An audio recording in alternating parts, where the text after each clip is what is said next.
Good evening and welcome to Lower Makefield Township March Park and Recreation Board Meeting. Our first order of business is a call to order, which we just did. Second is roll call. On virtual, we've got James McCartney, Board of Supervisor Liaison, Michael Blundy, Dennis Wasaki, and Rob LeVar. And here with me, we have Michael Brody, Dave Malinowski, and myself, Doug Kraus, and Monica Tierney, Director of Park and Rec, just stepped out for a second. Next agenda item is approval of the meeting minutes from January 2022. Does anybody have any comments on the meeting minutes? I move their approval. If not, we can have a motion to approve. I think I can make it up. You were here for January. Motion to approve. Second. Second. All in favor? Aye. Aye. Aye. And then we also need to approve the February 8th, 2022 meeting minutes. Does anybody have any comments on the meeting minutes? No comments. If there's no comments, I make a motion to approve. All right. Second that, Rob LeVar. Rob LeVar seconds. All in favor? Aye. Aye. Aye. All right. The next item is, we gotta wait for Monica to come back, is on Ultimate Frisbee. Just give her 1 second. Those are agendas, folks. If anybody wants to see what we're going through, that's an agenda for the meeting.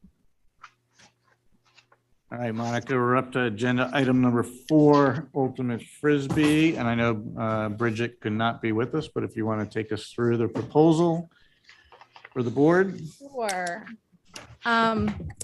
Bridget had called me the other day because they, like everybody else, need space to play. They are starting more of a formal, hate to say league, because there's only a few teams in the league, but a more organized approach to Ultimate Frisbee.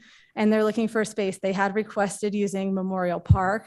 I asked her to look at a couple other sites just because Memorial Park has generally been off limits except for our football agreement that we have. So she was evaluating a couple other sites. Veterans Square was too small. I know she was going to look at the dog park today, but I hadn't heard back from her. But Doug says it's too small. So I just want to let you know that that's what they're looking for at this point. If anybody from the board has any ideas of where they might be able to find space, they're looking for somewhere they can go spring and fall. So even if they did do more Memorial Park, spring and fall wouldn't be available at this time because we do have that agreement with football. So that's really what I have to bring to you today. What team is that? What league is it? Is that Doug, do you know the name of the league? It's not a league, right? It's the affiliations with PATA, which is the Pennsylvania, Philadelphia Disc Association. So it's only like 4 teams. It'd be like Pennsbury, Holy Ghost, SLA, and maybe one other team. So it's basically, they're friendly. It's basically playing one against one another. So home and away series. Yeah. Can someone remind me what the dimensions of their field requirements are? Let's see if I remember. Rob, do you remember? We've measured out so many fields. Like it's 25 and 75. So it's about 100, and it's about a football field length, maybe a little bit longer, and about 40. Like a soccer or football field is basically kind of the dimensions. Okay. Monica, we don't have that space on the opposite end of that parking lot where the tennis courts were put up in Memorial Park. There's not enough space there. Where the parking lots proposed? All the parking lots have been installed. No, on the opposite side of the parking lot from where the new tennis courts are. Is that ground even usable? I wouldn't recommend it. It's not flat enough. Okay. We'd have to do work out there for it. The only field that was used at Memorial Park for Frisbee in the past, it's like right behind the bathrooms. It's kind of tucked in behind the hedges, behind the bathroom. Yeah, using the kind of the outfield of that baseball field. Softball field, yeah.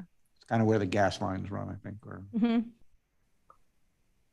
that's churches seem to have decent space. The church across from Big Oak. Oh, that actually might be a good suggestion. I'll reach out to her about that. The one across from Big Oak, from Sitco. St. John's, or the one behind it? Jewish. I don't know which one it is. I did also send an email to the school district to see if there was something available for them that way. But I know they're just the same way as we are, time of space crunch. So Monica, how often do they play? I think they're planning to practice Monday through Friday and play once a week. They practice 2 days a week, Tuesday, Thursday usually, and the game, it's again, there's 4 friendlies, so Yeah, not they only counting a have four tournament. home games. So So just something to consider. I don't think we have a firm solution for anything to vote on, but I did want to bring it to your attention because she did come to me with that in particular, and they really have no space. So that's the scoop with that. What's the age group of that? High school level, yeah. So they're This is really not. Rob LaFleur. Hey, Rob. Just to let kind of some history of this, the Pennsbury High School Ultimate Frisbee team has a long-standing tradition. They've won the state championships a number of years. They're actually, since there hasn't been a state championship in the last couple of years, Doug and I can attest that they're still the state champions because our sons graduated 3 years ago and they haven't had a state championship yet. But so they've always been just a club sport that is like a ground roots thing, but they're always looking for field space and it's been difficult.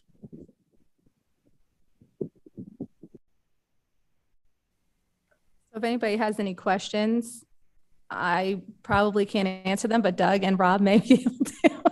And otherwise, if you want to just move on to the next meeting, or if we hear anything further, we can go from there. Space next, in Macclesville, next to the first baseball ball. It's pretty small. when you first pull in the parking lot, Yeah, on the right-hand side there. It's pretty small. it's gotta be like football field size. So, I don't know what the dimensions are. We'd have to look on Google Map and kind of see what that is. Just not many that.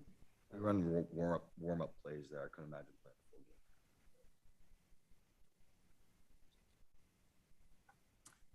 Are your mics on?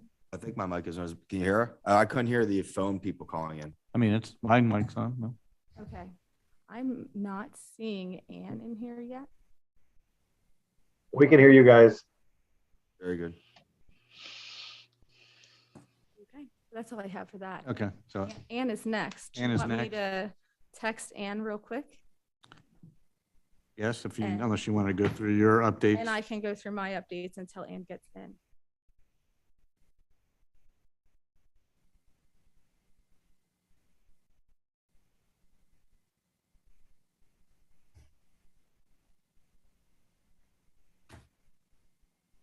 So for Frisbee, are we completely saying no to Memorial Park? Because or is it that we're waiting until they research other options first before bringing it to us? I really don't think it's an adequate option for them, as they wouldn't be able to do fall and spring like they would need to.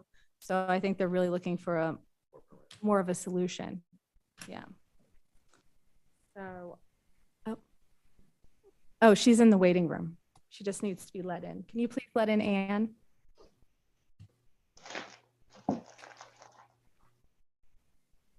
What I'd like to do is just have Ann, let her go through her presentation. Hi, Ann, good evening. Hey, everybody. So if we can let Ann go through her presentation and then board members, and we could ask questions at the end, Sure. and then open it up to public comment as well. Just quickly before Ann gets started. Hi, Ann. How are you? Great. Thank you. Glad to be here. Thanks for having me. So before Ann gets started, there seemed to be a little bit of confusion that this was the Snipes conversation, and this is not the Snipes conversation. This is the master plan conversation about the overall planning of the parks. And while Snipes is a piece of that pie, it's not the conversation of making decisions about Snipes today. So I just want to make sure that everybody who's watching and here in this meeting knows that this is not a Snipes planning meeting before we get started. All right, Ann, I'm going to turn it over to you. Okay, I'll share my screen in a second. So Monica and I have been full steam ahead on this. And what we would like to share with you tonight is the big picture of what we found and a strategy for moving forward. And I am very grateful to the Ultimate Frisbee people for providing the perfect segue to this on the need for more space. So I'm going to share my screen. Is that okay with you? We're Just good? go right ahead. Yep, we're ready, Ann. Thank Okay, you. here we go.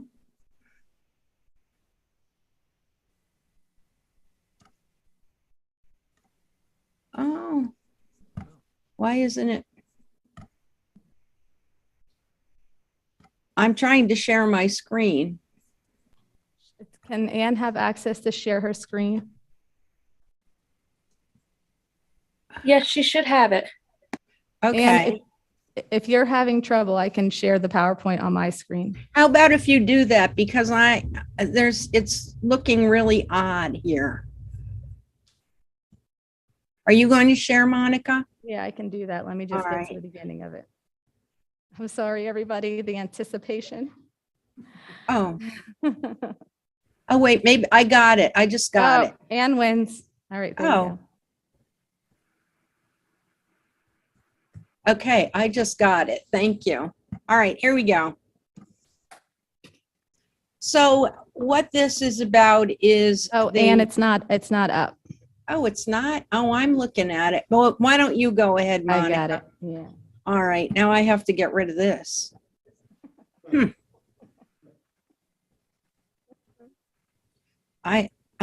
Sorry. I can't get rid of what's up here.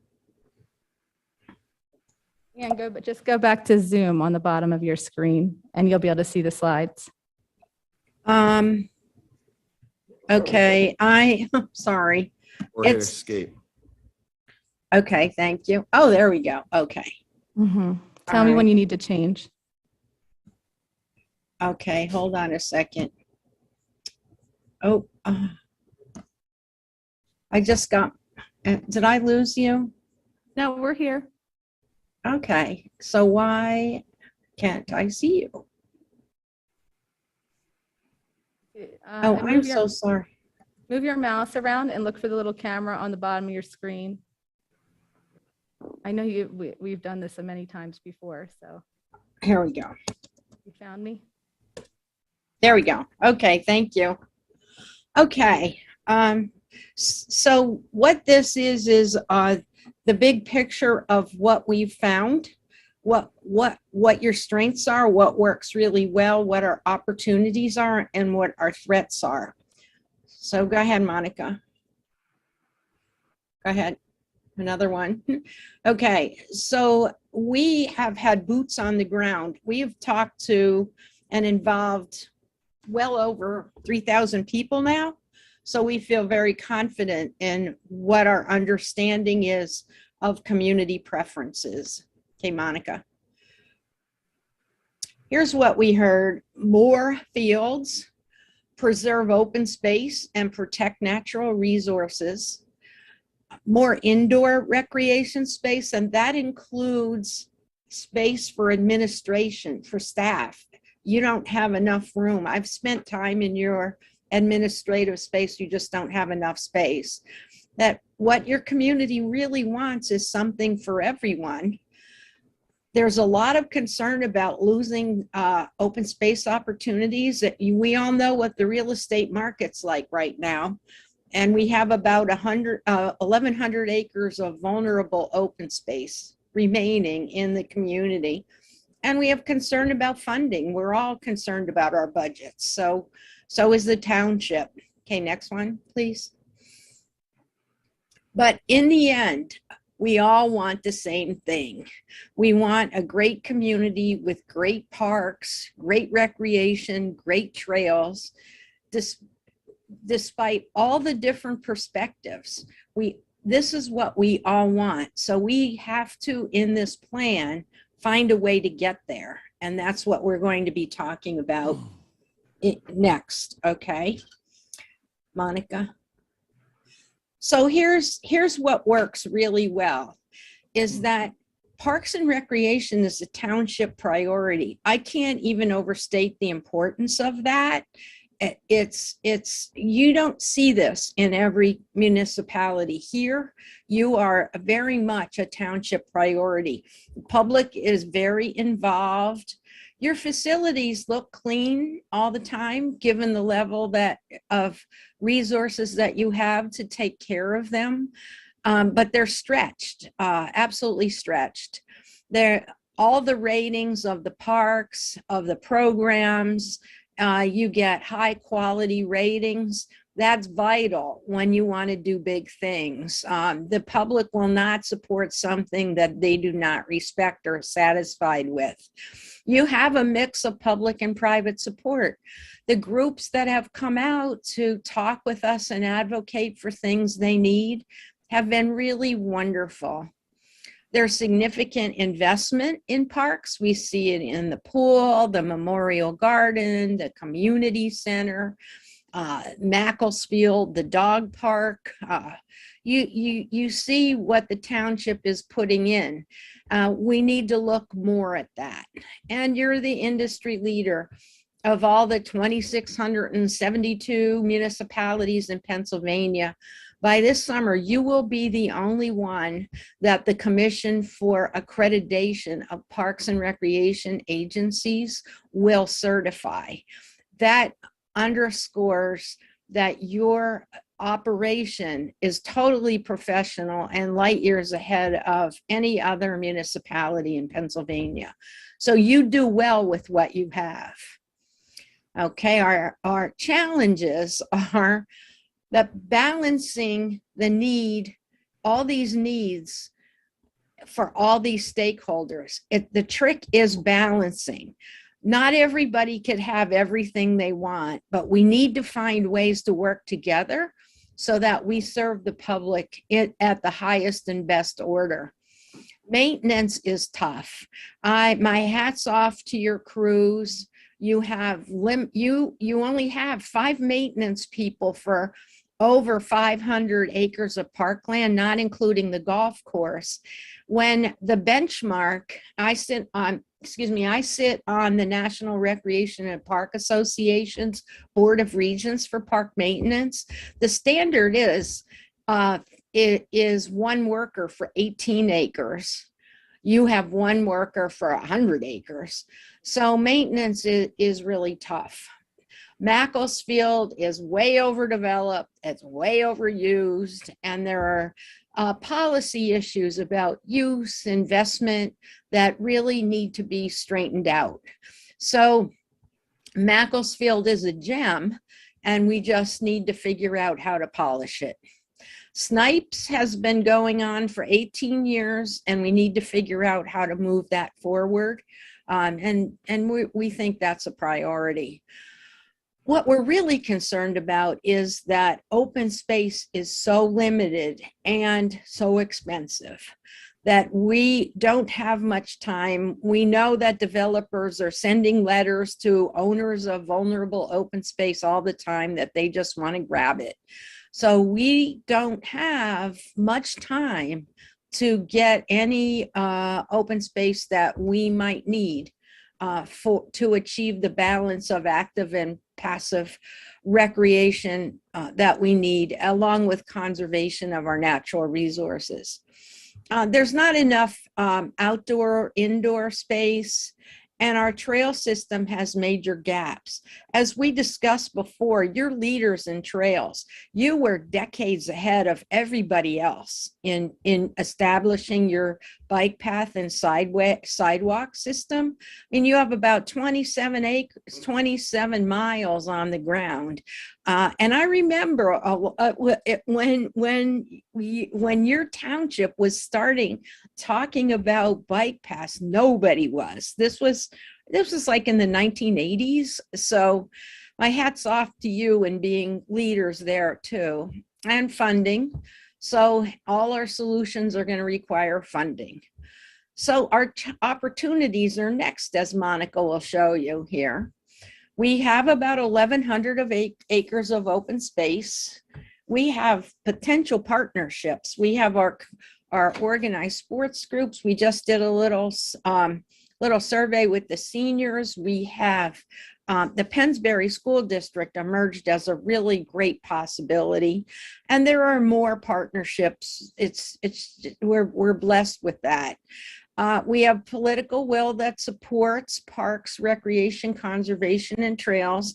That's a very good thing. It feels good to work on this with your community, because we know that your elected and appointed officials are all very supportive. The 5 Mile Woods, there's another diamond in the rough for you all to have that over 100 acres of natural areas. Natural area in the township. That's a gem, and we need to really look at that.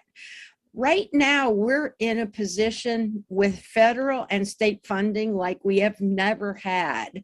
The Land and Water Conservation Fund at the state level is about 3 times or 4 times, I think, what it has been, because that fund has been made permanent by Congress.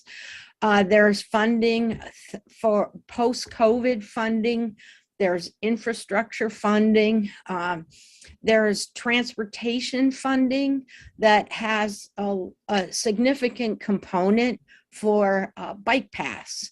And your township is very successful in getting bike path money. So we want to move ahead with that. It's the gaps that are tough now on the trails. So now the next one, Monica, please.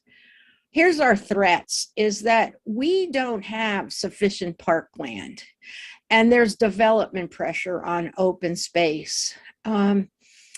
If we don't get enough parkland, solutions are going to be extremely challenging, and the road ahead is filled with tough decisions for you. You have a group that's asking for ultimate Frisbee space, and what I heard was that football's using that space now. So you're going to be faced with making decisions on actually choosing who gets to use space or not if you don't have any more parkland. The funding, wait a minute, I'm not sure. I think something got misinterpreted here. Forget that next one. On the funding is that the township does invest, but we need more if we're going to look at open space and look at solutions on improving Macclesfield, moving ahead with Snipes, looking at 5 Mile Woods, completing the trail system, looking at indoor recreation space, carrying out your capital improvement program. Is that if you don't have enough funding to do all these things, you're gonna be faced with those tough decisions. And if we don't have other land in order to make solutions possible, we can't fix Macclesfield. We need more space in order to fix Macclesfield. Macclesfield has too many fields and not enough parking. We looked at the parking there. You have about 2.5 acres of parking. In another community with a sports complex of that scale, there would be far fewer fields, and parking would range from 6 acres to 16 acres. You have 2.5 acres. And we've had people stand up in our public meetings describing the hazardous conditions with traffic. I saw it myself, so I'm very concerned about that. What we have is 2 camps of citizens. We have citizens that are in the camp of preservation and natural resource connections, access, and protection.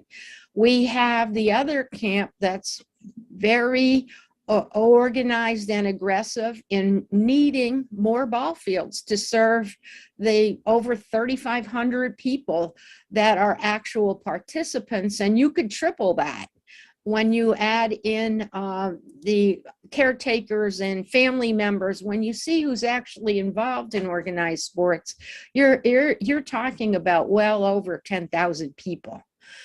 So these two camps are right now, I'm feeling it, at odds. That's tough. The trail gaps jeopardize the whole, the connection. And we can't grow programs without additional staff and nowhere to house them.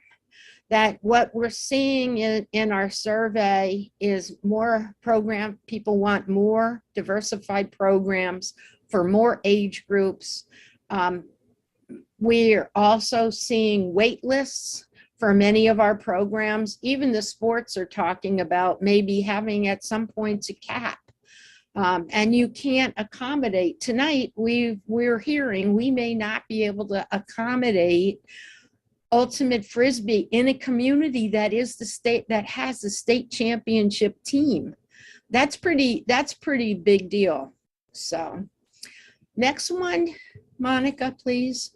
So this is complex. We're asking you to please listen hard on this one because it's complicated. That what we need to do is decide if land acquisition is a possibility or not. We have little open space remaining, but some good potential, but it's going to cost. Maybe there's potential for partnerships with some of the remaining open space where we might be able to join forces with an allied group, that we could both get what we need on a large public open space that would have accommodations for both recreation facilities outside and recreation and educational facilities inside. So we have to decide, can we legitimately pursue land acquisition? We need to assess Macclesfield. We have wonderful sports groups that love this park, that work really hard on this park, but it's, as I described, way overdeveloped and insufficient with the supporting facilities that are needed.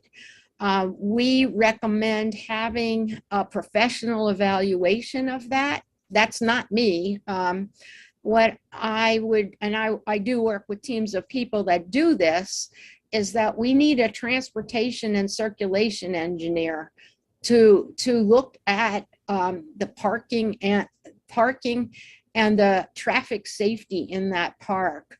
We need a landscape architect and a sports field expert to look at what is the actual capacity of that site, to determine what's the optimum level for play, for safety, for maintenance, you name it. How do we optimize this right now? This is our diamond in the township, is Macclesfield Park, and it needs a ton of polishing now. So we would support a professional evaluation of that to make sure that you get what you need. Now, it's likely when we do this evaluation that those evaluators are going to say there's too much in this park. Some things need to go elsewhere. That's why the open space acquisition discussion plays in. That if we don't have anywhere to move facilities to, solutions to improving Macclesfield and serving the people that we need to serve are almost impossible. We've heard discussions about turf fields, multi-use fields, you name it. That all needs to happen. We support that. That discussion, it's kind of fragments here, there, and some intense discussions here, there, and everywhere. But it needs to be grounded in a professional evaluation and discussion to get this township what the public estate, this is owned by the taxpayers, what should happen in Macclesfield Park to serve everybody. That we're urging to move ahead with snipes, that what we need to do is update the plan with the theme that we're calling Play for All. This Play for All theme is really driving our thinking. Play for All means merging these two camps, the camps that want connections with nature, the camp that wants more ball fields, and the community at large that wants something for everybody. Like right now, there's talk out there that everything's for sports, or it's not. It really is not. But what we need to do is figure out a way to serve play for all by providing lifelong opportunities for all age groups, for everything from what we heard from our little senior survey today was more space, walking clubs outside. They want nice facilities where they can walk safely and lose their isolation. So you get the drift of how your population of over 33,000 people has a host of needs, and what that can all come together under this theme of play for all. So moving ahead with Snipes, the big win on Snipes would be a re-look at the master plan that has been proposed to make sure that the play for all theme drives it. The play for all theme at Snipes would result in more sports fields. It would also include pathways for walking, pavilions, play areas, restrooms, beautiful landscaping. It needs to be a beautiful site that connects people with nature, lighting. That would be the ultimate. What we're suggesting is to move ahead, because we're so close on this, is to immediately move ahead with Snipes through a public process that includes the reevaluation of the master plan and the presentation of that in a series of public meetings. There would be 2 open houses that would present the preferred master plan to get comments from the public at large. Then a revision of that tweaked based upon the comments that come in, so that you'd be ready to move forward with the development of construction documents. This could happen pretty fast. The township is already positioned to do that. It's making the decision to decide to move ahead. You can actually make this happen. And then what we're suggesting is that we need to secure a site of at least 80 acres to develop a park with lighted ball fields, game courts, a destination playground, pavilions, pathways, sufficient parking, landscaping. It has to be a beautiful site where people want to spend a lot of time. Like right now, say when your ball fields get developed, they're used during peak sports time, but rarely used for other purposes. So we would want this 80 acres to be able to accommodate and welcome a wide variety of uses, including our new one here, Ultimate Frisbee. We got requests, and it came out in the survey that cricket is new and growing need that requires a lot of space. Pickleball, of course, which you're advancing, this Ultimate Frisbee, and not last but certainly not least is indoor recreation space. That you do not have enough room in the existing community center to accommodate the programs that people want, that need to go in there, that it's undersized for a community of 35,000 people. I mean, when you stack up Lower Makefield statewide, you're one of the biggest, most populated communities in Pennsylvania. So we're suggesting that when we look at this 80-acre site, that we look at a footprint for a community center that's at least 65,000 square feet. Why 65,000 square feet? Is that the research that we're involved with community centers, that's the size where community centers can offset their operating costs. Under that, it's really hard to pay for it. And what we're looking for is financial sustainability for you. So it might seem like a big bite, but what you need to do is look at what is the revenue generating potential for that. We need to continue with our programs and staffing until we find more space. We can't grow anything. We're limited. We have wait lists now. The summer camp's already full. It was full a week ago, I believe.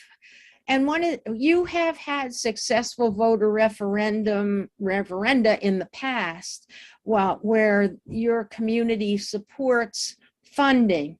That's a really good precedent to decide on that the open space and the cost of open space is the community behind it.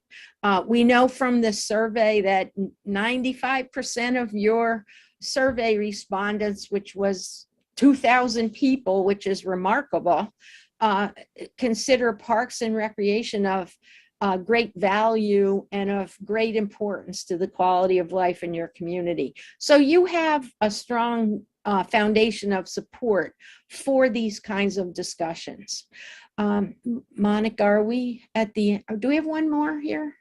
Okay, could you please go back 2 slides?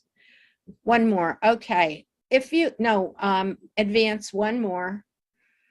Okay, no, the other way. The other way. Oh, sorry. We're looking for opportunities, the first opportunity. Did I go too far? Yeah, it could speed through to the end, and I'll back you The up. last slide. That was opportunities. Okay, here we go. This one. Sorry, I told you wrong. Hey. Sorry. Here we go. The third bullet, the alternative A. What we really want to move ahead with Snipes, but one of the things that we thought about was, and this is a tough one, but we thought Snipes has value. And it would be interesting to see what the exact value of that is, but it's only a 38-acre site. It's not huge. It's not anywhere near the size of a true community park. But if in these discussions there was a possibility for the acquisition of a significantly large parcel of open space, could the value of Snipes, if it were sold, offset the cost to buy a larger site that would combine a natural resource preservation and active recreation? So ultimately, our preference is to move ahead with Snipes now, but we would be remiss if we did not give you all of our thoughts on possibilities. So Snipes, sitting there for 18 years and in the real estate market that we have now, has some cash value. Is that value best remaining in Snipes or as a contributor to a solution that would be the acquisition of a larger site? So we're putting that out there too. So this strategic solution is very complicated, but it's kind of, you have to figure out everything. You can't grow your programs unless you have more administrative space to house staff. You can't accommodate ultimate Frisbee. You can't accommodate more soccer fields. You can't accommodate cricket. We can't fix this kind of scary issues at Macclesfield. It's all, you can see how it's all tied together and it's complicated. It's not just, well, let's build Snipes, let's fix up Macclesfield, let's extend the community center, let's hire more people. Those are all discrete things, but they're kind of all tied together. It's a big jigsaw puzzle. So that's it in a nutshell, and we're putting it all out there for your consideration. So we'd like to have a discussion about this. This is not the plan. This is not the whole plan. I think you might have seen, or you're getting pieces of the whole plan. You will see a total Parks Recreation, Open Space and Trails Plan that includes the foundation of the inventory and assessment of what you have, the analysis of that, goals, recommendations, and an action plan. But for us to really do that in a sound way, we need some feedback on this, because your other option is that you decide we're just going to stay exactly as we are. We're going to continue with our capital improvement program, and that's where we remain. And the reality of that would be we'll have limitations. We'll have to make some tough choices probably, but this is what we need to do. We're going to remain the same. So you could remain the same or explore. This is your opportunity to explore some really interesting choices. Thank you, Ann. I appreciate all the time and effort and that you've put in, as well as all the contributors, the public, the board members, and any other of the committee people, the organized groups that provided input, feedback, asked questions, answered your questions to get to where we are today. Before I comment, though, I'd open it up to my fellow board members if there's any specific questions that they may have of Ann before we open it up to public comment. I'd like just any of the board members or James or Monica who have questions of Ann on what she presented this evening. Dennis, you got your virtual hand up. Yeah, I do. Thank you, Doug. And in the beginning, you were talking about it's a good time for state funding for various programs. Does that funding, is it available for the procurement of land? Yes, it actually would be a high priority. The beauty of that is there are different pots of money. You actually have received you've received funding from all of the pots that are available. There's a Frisbee grant that's available for millions of dollars. That Frisbee grant is at least $1 million project. Land and Water Conservation Fund, we just wrote a grant for another municipality that got almost $2 million in funding. Under this present positive funding scenario, there's the Department of Conservation and Community and Economic Development. There's federal funding available. You can entertain the idea of an advocate who would watch out for you. And we have communities where such advocates have actually gotten line items in the state budget for parks, recreation, and community development. So there is a host of things ways of getting funds. The other part of that is the partnerships. We're seeing a lot of partnering now with health organizations, health providers. You'll see it out there now with prescriptions of the prescription Park RX, prescriptions for parks, and Walk with a Doc, things like that. So partnerships with hospitals and healthcare are really exciting. You have that potential here. So there's a host of things you could do, but the bottom line is that the township would have to invest township funding no matter what.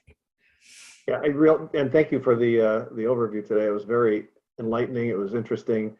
And I think this whole issue around the waning availability of space to be used for either park and recreation purposes or other is kind of it's concerning, because once it goes away, it goes away. I don't think there's reclaiming it. So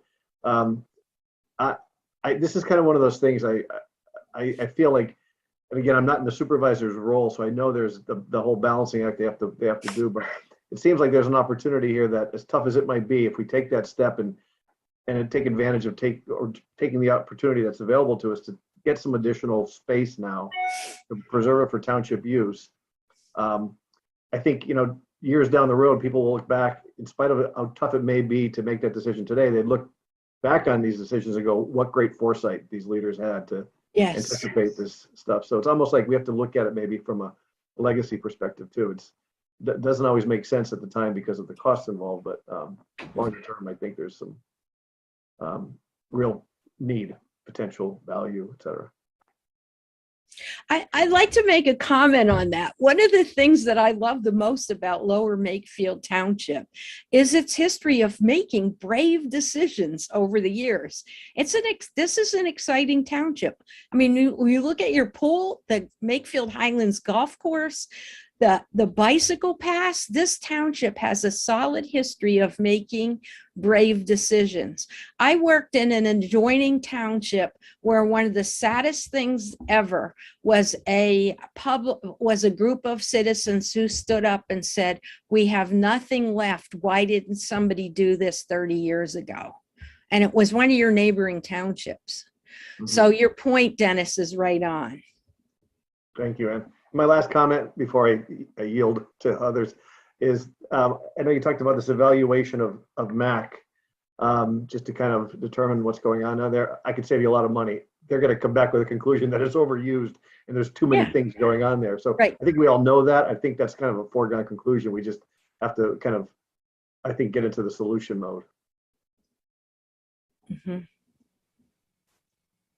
Yes, and that's why that evaluation is important, to be able to tell you legitimately what can fit in there and what parking, what you actually can what the capacity of that site is, because things just have been getting jammed in there over the years. Yeah.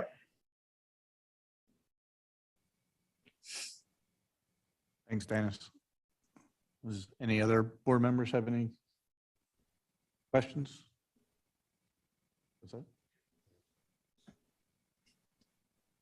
I have another one if no one else has any questions. All right, no one else is jumping in. Go ahead, Dennis. And you probably shared this with us previously, but do we know what our ratio is between active use, parkland, and passive use? Because I think that seems to be probably an important factor for us to understand as we kind of try to figure out how to use these fields, especially if they're play for all kind of themes. We can do that, and I'm glad you brought that up. We have not done that ratio yet, but in the section 2, which is under development, we'll have that analysis of this is what we have. So it is achieving that balance, and it should actually be in a site-by-site balance too, that what would get you a win on Snipes is if that design is for everybody, that it includes active ball fields and a bunch of other stuff that people want to do in the great outdoors. That would be a win. But if that site, if you take 38 acres and you jam in a whole bunch of ball fields, it's not going to gain any traction in the community. I think what you're describing as this balancing solution there kind of makes sense given all the forces at play here. But it would still be interesting to know overall throughout the township, because I don't know if we're disproportionately, if we according to what the norm would be, as the state or federal parks would look at it, do we have disproportionate amount of athletic fields versus passive fields, or the other way around? Or it'd just be interesting to know, because we have some really beautiful land. And, you do, and a lot of it's maybe just not accessible enough, or whatever. So maybe there's ways to bring those to light more so that they can solve some of the back to nature kind of needs too. Yep, you're trying to do it in Memorial. In Memorial Park. That's what your mission is there, and that's really good. But we will do that in that section 2. I'm glad you raised that. We have not done that, and we will. Okay, thanks. Dennis, I did look. Macclesfield's about 95 acres. Fred Allen and Stoddard each about 30 to 40 acres. 5 Mile Woods is 238 acres. The area behind the township that we just acquired, I believe, was between 9 and 13 acres, maybe up to 18 acres. So roughly speaking, you're probably talking about 260 acres in natural open space and about 150, 160 in sports fields. And then however big Memorial Park is. And then that doesn't include random basketball courts, tennis facilities, or other Snipes. complexes. Right. Okay, yeah, and I'd just be curious to see how that compares to what the Yep. norm should be.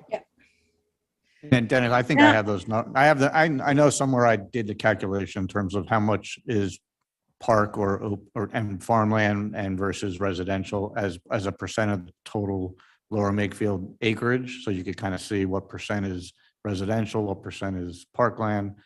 But then Ann would have to go back and compare that to neighboring towns or Yeah, national averages. I was not even thinking, maybe that's the right way to look at it, but I was thinking not even residential as a proportion, but just the parklands that we have and their use. Are they passive use or active use? And what's that ratio relative to the norms?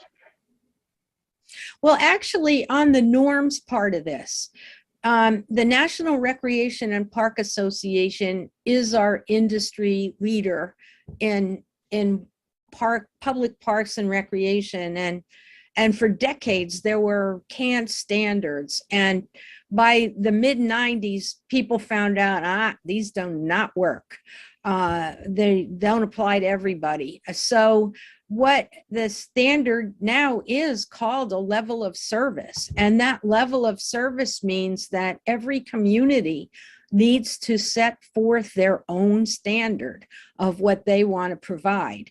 And what your community is telling you is that they want the Play for All theme. And what you've just charged us with is figuring out what's our park classification system and what do we have invested in what. And that will give us a foundation for moving forward. But we already know that you need more space for active indoor and outdoor recreation for your community. That's what your community's telling us.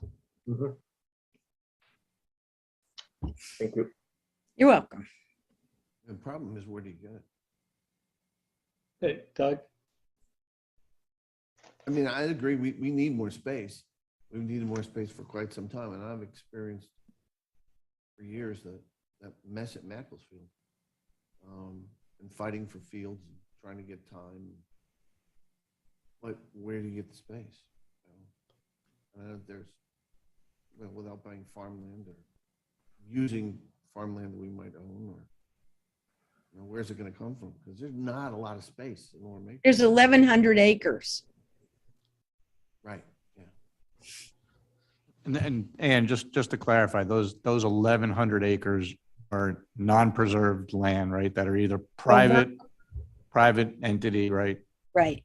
Private land, privately held land. Not township owned or right No. already, right? Okay. It's land that's vulnerable to development. Is that in your report? Like, is there a map of that land? Is there Yes, there's map. We have an open space map. You don't have it yet.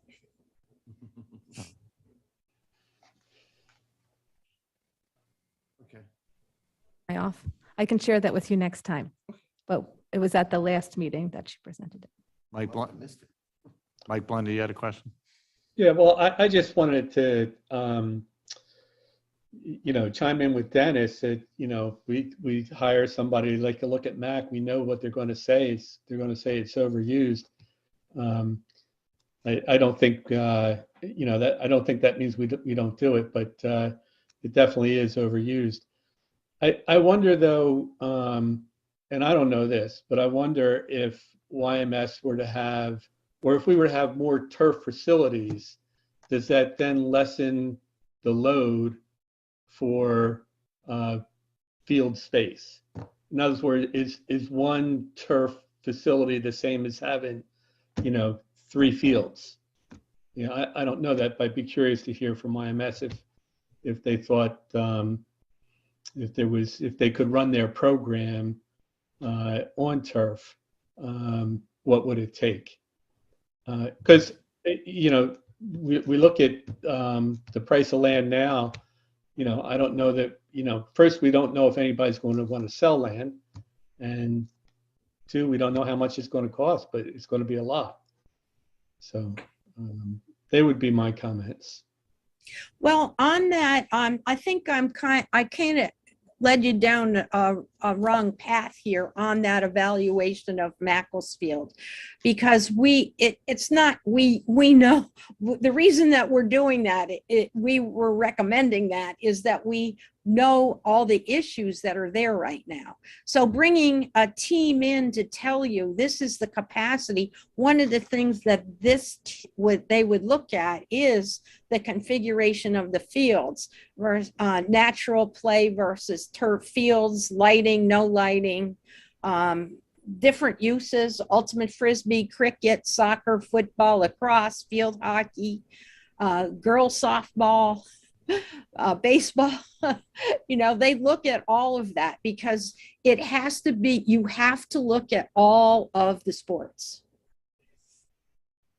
So what you're saying is that they would give recommendations of a better structural layout and Yes. flow of the park. Right. Yeah. It's not just to tell you what you already know, but it's like, oh, this is our situation. How do we accommodate that? What are our solutions here? From a traffic, a landscape, engineering, and sports field, lighting, all of those issues, giving you objective opinions. Now, that would certainly, like everything we do, include all of the key stakeholders in that process. It's not just some outside group descending upon Macclesfield Park saying, do this X, Y, and Z. It's just as we've been, a very collaborative process.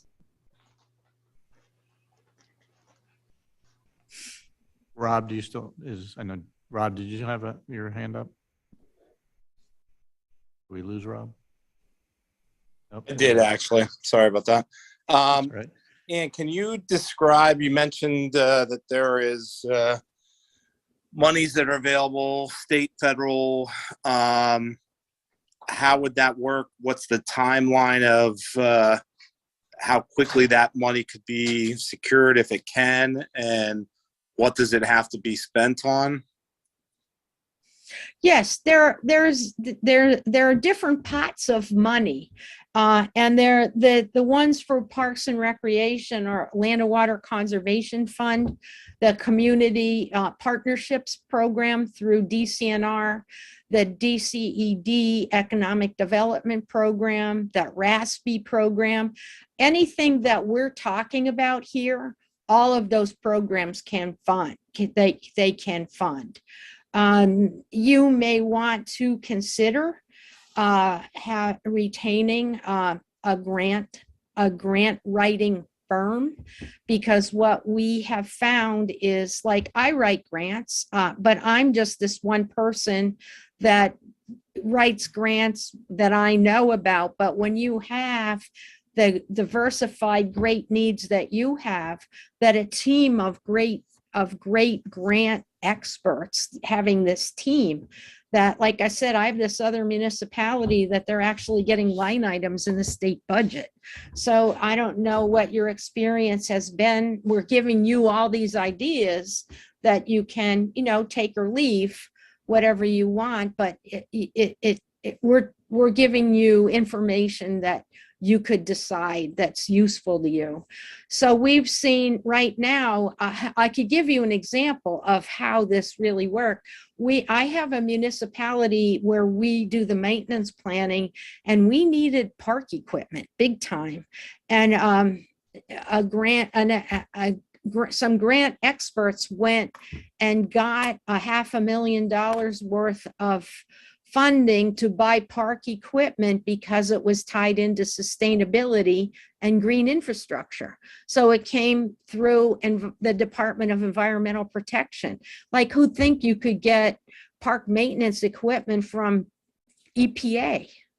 That's why I'm like putting out there that the creativity in grants is really worth considering and potentially investing in to get a return on your money. So, And you also, sorry, one more thing. Timelines vary. That's why that team, like that team idea, is that grants they have huge value, but they need a watchful eye to come up with things like getting $500,000 to buy tractors and mowers. You need that. It's not like Monica can't do that. Kurt can't do that. I can't do that.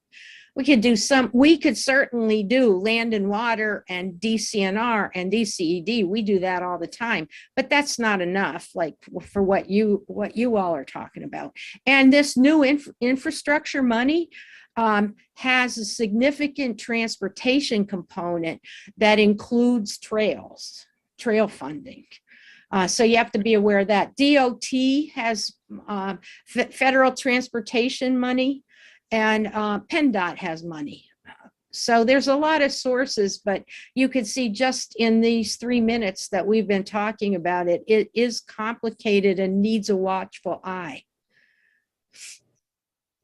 you mentioned also the partnership with I think you said doctors with the pass and stuff like that or whatever. Can you explain to us how that would work, or how it's worked in other communities, and how you would see that possible collaboration working here? Yes, every local hospital is required by law to every other year do a community needs assessment. And one of their obligations is to provide provisions for public health, improving public health. Now, where we are in the world today, after 2 years of COVID, it's bigger than ever. And we have seen partnerships in other communities on things. We worked up by Lewisburg, where Geisinger invested in pathways, in facilities for active recreation. We know that St. Luke's, close to here, is heavily involved in supporting public recreation activities. We have seen like from an operational perspective in community centers, we have seen hospitals take some space in indoor recreation facilities for cardiac rehab, for things like that offset operating costs.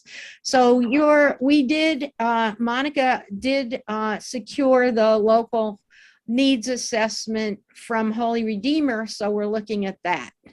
Like what's the partnership potential? Close to home here, I worked on Destination Doylestown, the Doylestown bike pass system, which you might be familiar with. And we got a boatload of federal funding for that. And it was very interesting because we went to Doylestown Hospital, to the CEO, and asked for a match. And what we didn't need a cash match, we needed any kind of an in-kind service match. And the hospital said, how much do you need? And we said 150,000, and they gave it to us in-kind services as our match for grant funding. So it's the formulation of these partnerships that's critical. We had a meeting with Dr. Smith, Monica and I did, and we love Dr. Smith. He is all about partnerships. They have some needs in the future. The pool at Pennsbury needs revitalization, and you all, I know right now from our outreach in the community that your off-season use of pools, like the swim season beyond when the pool at Lower Makefield Township is open, that all those groups have dispersed. They've gone to New Jersey, they've gone to Princeton, they've gone to Montgomery County to swim. So that it just seems like, well, there's a partnership. And the school district, we also know that the school district told us that fewer than 30% of the students are engaged in activities after school. And we have heard it said that the hours of 3 to 6 p.m. are the most dangerous hours in America, because these kids get home from school at 2:15, 2:30, and They're not, 70% of them aren't involved. We do not have the breakdown for Lower Makefield, but I don't think it's too far off. And the ones that are involved are pretty involved in sports, which we love our sports. We do, but there are kids that do not play organized sports. There's the skaters, the BMXers, there's the musicians, the performers in drama. There are the artists, studio artists and performing artists. You have a whole cast of characters that right now are not getting services because of your limits in programming, staff, and indoor facilities. But that goes back to Dr. Smith and a partnership there. We also are looking at a partnership for program expansion with Dr. Smith and our surrounding municipalities. And we've already created a funding solution where over the next year, you can discuss the potential for working together on providing programs. The benefit would be your limited investment would have a huge return, and you are generating revenue through your programs. So that would be an investment, not a cost, and would have great positive impact on a population that most needs it. Your middle schoolers, your tweens, and your early teens. So there's lots of possibilities here. Dennis, you have another question? It was going to be a comment to one of Mike's questions earlier on Macclesfield. So, Mike, you mentioned the turf fields, and if they end up being better than the similar type of grass field, and I can tell you from my experiences when I was on the YMS board. I don't know if anyone from YMS is in the audience, but I was on the YMS board when we put that first field in, and I do remember that there was some staggering improvement in utilization. And I just think about, like, if you played on the turf on a grass field the same amount you play on the turf field now, the grass field would be obliterated. So it's definitely a multiple field impact if you put a turf field in, which you can get back in terms of like grass field. And then if you add a lighted facility on top of that, just in terms of allowing access for more training hours, I think the YMS team people would agree that it's a significant benefit to have more lighted turf fields if you can't get, say, bigger number of grass fields. Pretty big impact, I think. Yes. And right now, soccer is a big advocate. What I keep underscoring is you need to look at all of your sports and general public access. And what does that mean? Yep. So, and just a side note, sorry to interrupt. So what you're saying, though, when we do the analysis, if, say, as YMS had mentioned, they'd like to install 2 additional turf fields, that would be part of the assessment. Yes. If that's something that's still on the table. Yes, absolutely. All those ideas should be on the table. That's what we're saying.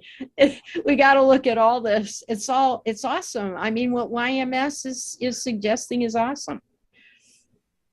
I don't think we should necessarily even just think that it has to be a YMS investment to do that, because then it becomes like they're investing, they would deservedly have access, primary access to it. But if the township could stomach putting in a multi-purpose turf field for the disc players, for the other sports that would have an interest in using it, have more of an open access, that would be another consideration.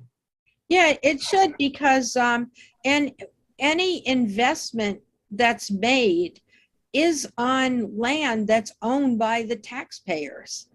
It's not owned by any one organization. That's why the policies need to be orchestrated in a fair way, that it's fair to everybody, that the taxpayers, the public estate, and those that are investing in those facilities.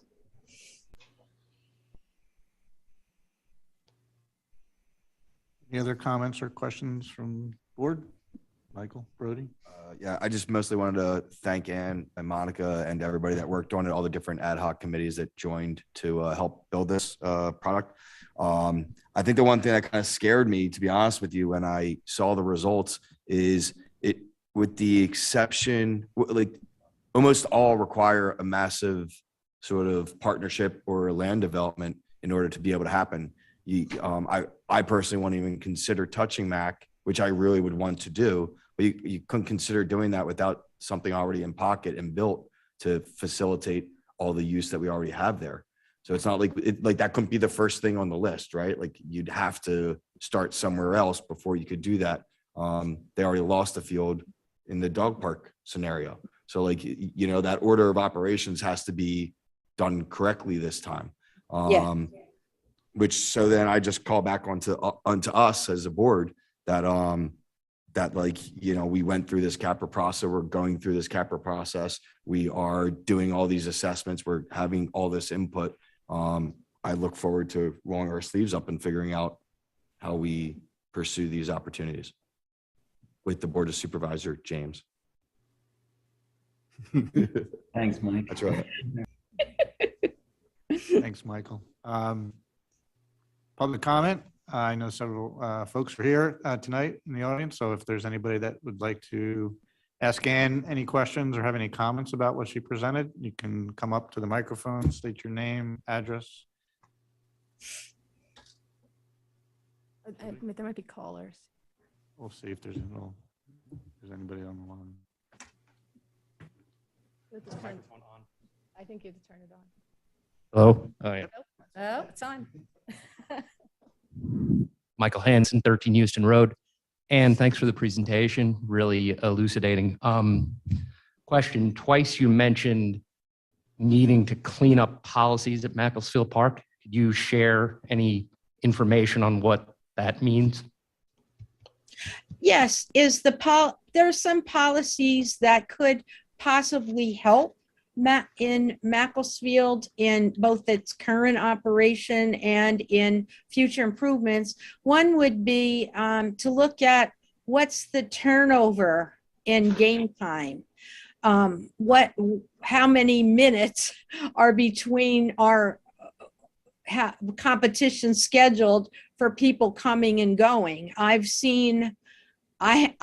been over there seeing how long it takes to get from one end of the park to out because of turnover times. And one of the reasons that happens is that you're so limited by space that so games get scheduled and turnover as quickly as possible without adequate time for turnover between games with people coming and going. That could be up for discussion. I'm giving you my perspective based on my observations and experience in other similar situations. I don't know what the details are on that. I think where we are in this plan is talking about everything, which I think is wonderful. So there's an opportunity there. The second is on investment, is that especially your group, you're heavy investors in there, but what you're investing is land that's owned by the public. So when you have others that want to use facilities or show up in the park, that's the public estate. And in this process, what we have heard is anecdotal information of park visitors using Macclesfield and feeling uncomfortable because it doesn't feel like a public park. It feels like a private facility that people invest in. That's our anecdotal information. So what we would need to figure out is what are the policies, and it's usually termed a gift policy. When a group donates to a municipality for a specific purpose, what does that mean in terms of ownership, control, access by the public, scheduling, all of those things. So what that needs to have is a balance between recognition that it's owned by the general public and has investment by private organizations, private citizens, private fundraising, and those are worth figuring out, you're not in this boat alone. In fact, we have some tentacles out into the universe right now, getting examples from all different quarters of how this how gift policy actually gets enacted on the use of facilities on publicly owned land. It's all for public good, so it can all be worked out.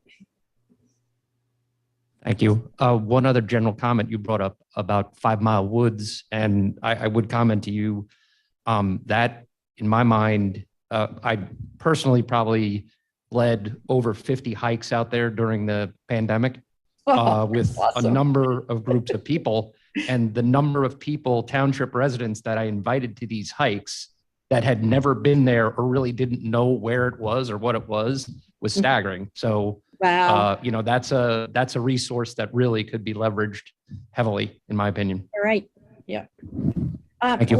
Mike, before you leave, before you leave the table, I owe you an apology. We've been so consumed with this. I haven't had an extra minute, but I have you on my list to talk with you. No worries. It's all good. Thank you, Mike.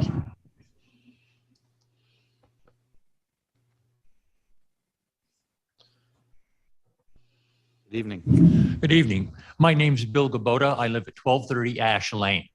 I want to thank Monica and Ann for this comprehensive plan. It's good work. It's some very good work. Will we be able to see the plan other than on a screen? Is there a place we'll be able to go and look at it? Yeah, we're still working through it. The board hasn't even had the plan yet at this point. So they're just seeing this for the first time too. So Okay. when the plan is complete and all the editing is done, we will make it available to the board and to the public. Oh, thank you. Mhm. I just have one comment about the Snipes area. It's been left alone, abandoned for a long, long time now. And you talked about having, somebody evaluate the Macclesfield site. I would like to see the Snipes site evaluated also. It's been left alone for a long time. There are many native plants, trees and stuff that are growing there. And it would be nice to know what needs to be protected, if anything. So let's check it out and see what's there. The Audubon Society can help with that. The Natural Lands Trust, et cetera. They all offer this service, but the township has to ask for it. The costs are minimal. And I think that's all I have. Thank you very much. Thank you. Thank you. Good idea.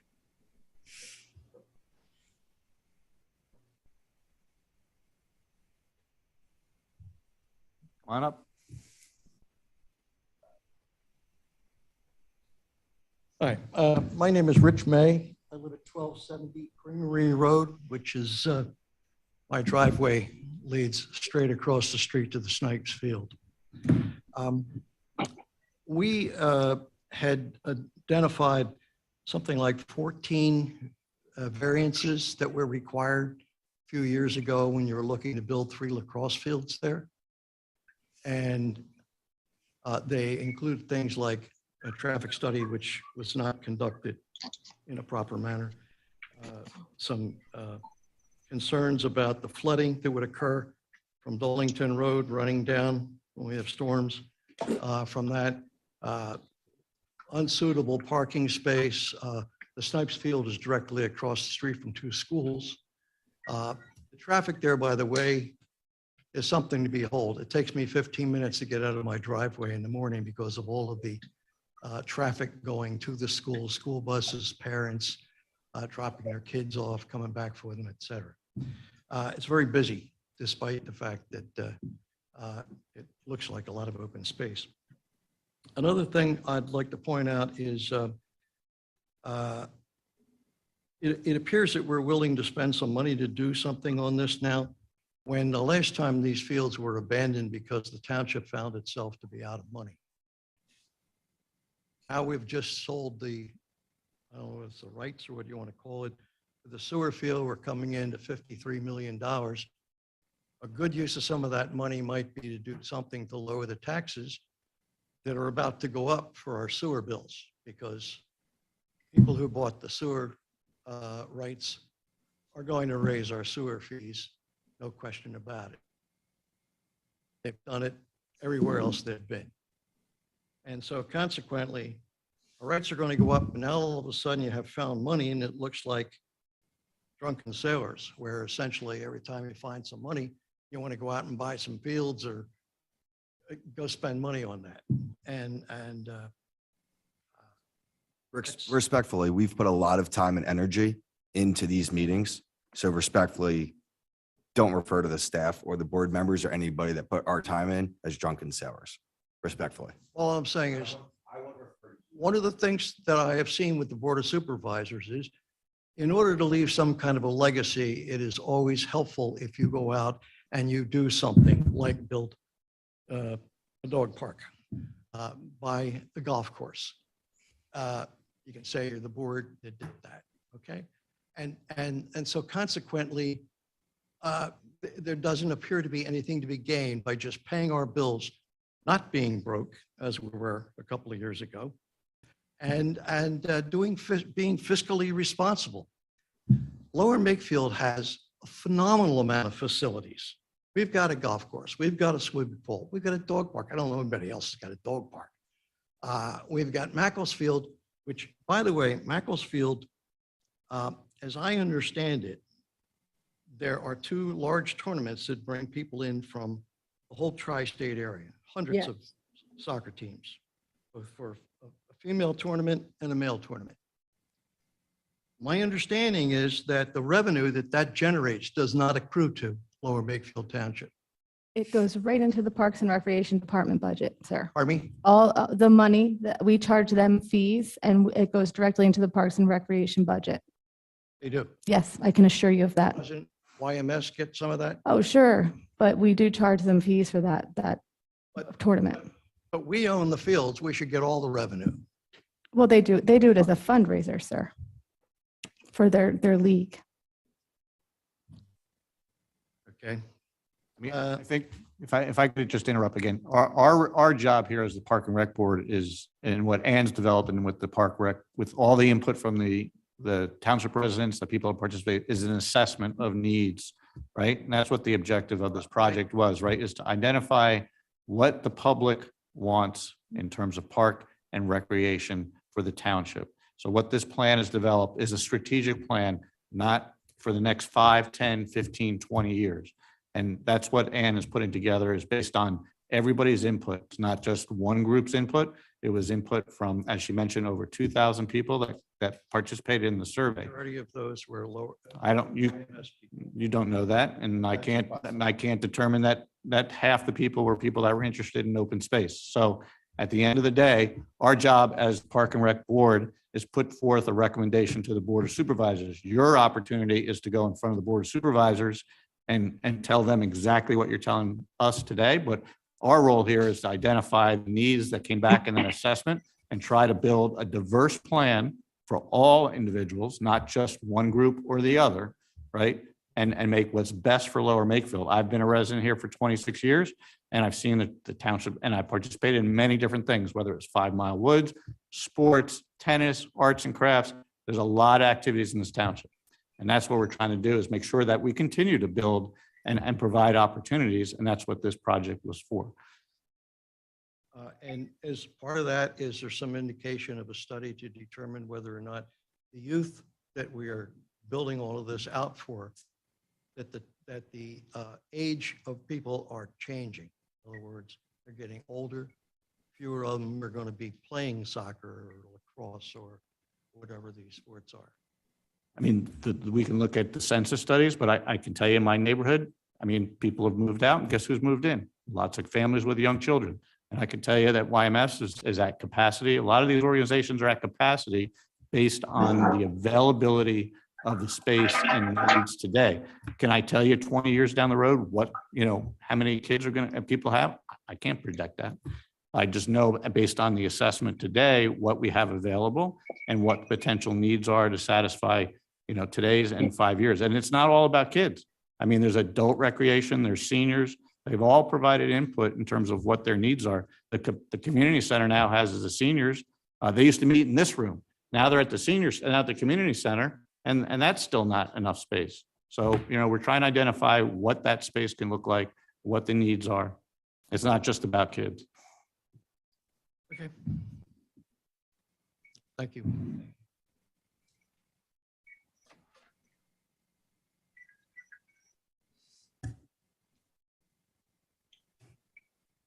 Any other comments? Hi there. My name's Cameron Lockport, 28 Sunnyside Lane. The 80 acres, that additional, I don't know if it was an option or a recommendation, I'm not sure what the right term is. Is that just being, is that something that's going to be actively pursued? Or is it a thought?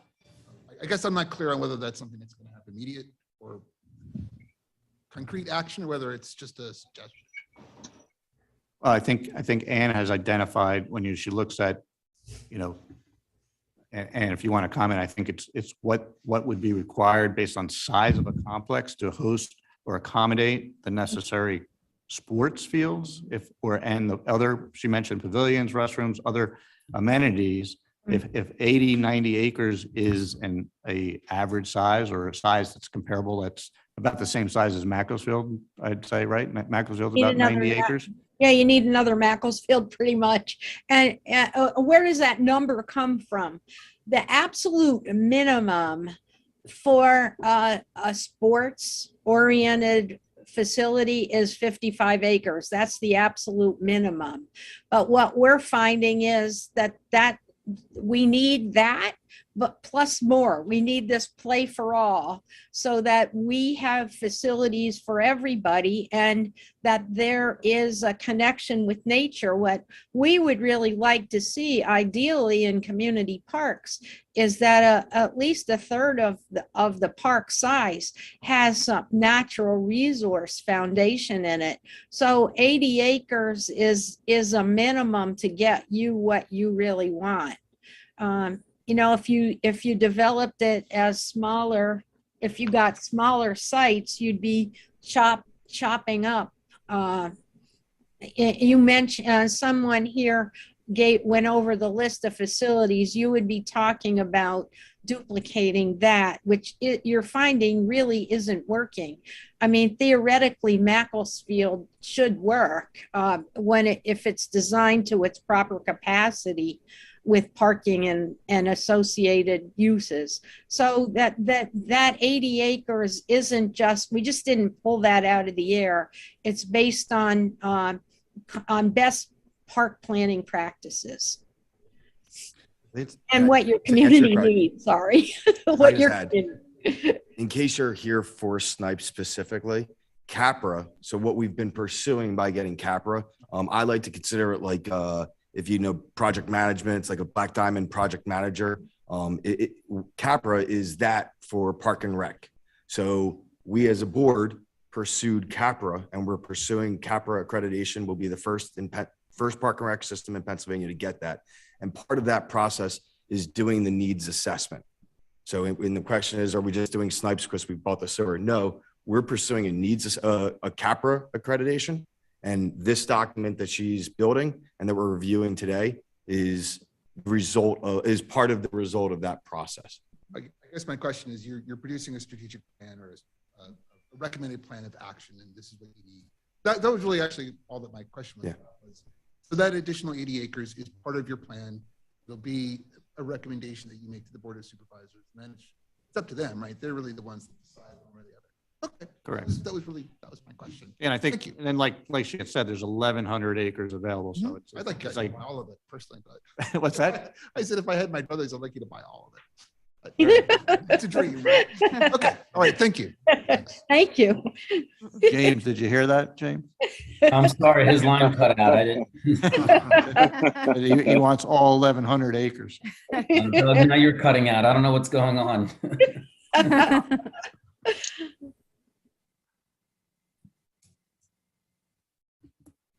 All right, Monica. I think I don't have any other further questions for Ann. I think our next steps, obviously. Oh, we do have one more. Come on up. And Doug, if you get a chance, I'd like to add something. How you doing, guys? George Lieben, 1035 Harvard Drive, and I am the current president of YMS. And I want to thank you guys again for going through this process. I know I've repeated a couple times. Thank you, Monica and Ann. And it's certainly been a very collaborative process that YMS is happy to continue to be a part of. And I know there's some comments that we're happy to discuss any kind of partnerships that can help move this process forward. I mean, we want partners to make sense. There are no easy decisions here that you guys have to make. And I appreciate all the sentiments out here. And I think we're all trying, from the league's perspective, I think we're all trying to do our best to serve the youth of this community. And we got to get these kids out. I mean, I think Mike mentioned, I mean, we're on our way to 900 kids to play soccer in the rec program for the spring. I mean, that's awesome. And I hope all of our teams get that. And after a couple of rough years, getting them out again is a pretty important thing. And hopefully we can build on that. So thank you, guys. Thanks, George. Is there anybody on the line before we move on? Well, what I did want to ask the board to have a more formal special meeting, if we could set up a date. I did look on the calendar, the 15th is available. I don't know if the board is available on that day. What month? Yes, it's 1 week from today. And what would be? You would have time to read the document and it'd be presented for recommendation to the Board of Supervisors. It would not just be the land portion, but the full recommendation. Full recommendation. You sure you want to do that on the Ides of March? I am so sure. You're a brave woman. I would think we would need to make a motion, right? Mike, Rob, or Dennis, or any of you, are you available? I'm available. Rob, I'm available.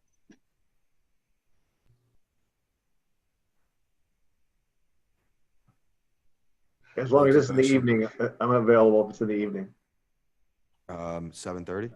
Yes, 7:30. So the whole night is open. So Make a motion to have a special meeting to discuss what's it called? I'm sorry. the needs assessment. Well, Anne, you had a special name for our document. Do you want to use the special name? Yes, we can call it we were naming it Play for All Lower Makefield Township's Plan for Parks, Recreation, Open Space, and Trails. Yeah, What Ann said. Makefield Park and Rec Yeah. strategic plan. Yeah. So Does this really require a motion? I'll make a motion to have a special meeting on March 15th at 7:30 p.m. We'll have it be a hybrid meeting to review the Lower Makefield Township Play for All recommendation or Play for All plan. Before we vote on this, Doug, do we need to make this a motion to have a meeting? I'm not sure that we do. I don't think so. But as long as everybody's available, we can schedule it. And it'll have to be publicized. Yeah, so I have to get it out tomorrow. Tomorrow would have to be when I get it out. So if you guys are on board, okay. I would. Okay. So I know somebody asked about like where these documents will live. So next week we'll have a full plan and then that'll be presented and then they'll be hosted on the website, right? Lower Makefield Township website. Okay. Will they be posted? There's a whole needs assessment section on the website. Will we post that prior, like at the day of the meeting? Then? I'm hoping for prior to the meeting, but at least the day of the meeting that they'll be on the website. That'll be our goal for you. All right, Ann, as always, thank you, wonderful job. Thank you very much. Thank you. And before you drop off real quick, Doug, can I just have like 2 minutes? You may, James, go right ahead. Thank you, sir. Just real quick, Ann, as you went through this, the one thing that I didn't see come up was the was Keola Fields and the analysis of lighting Keola Fields and what domino effect that would have from a PAA standpoint and Macclesfield.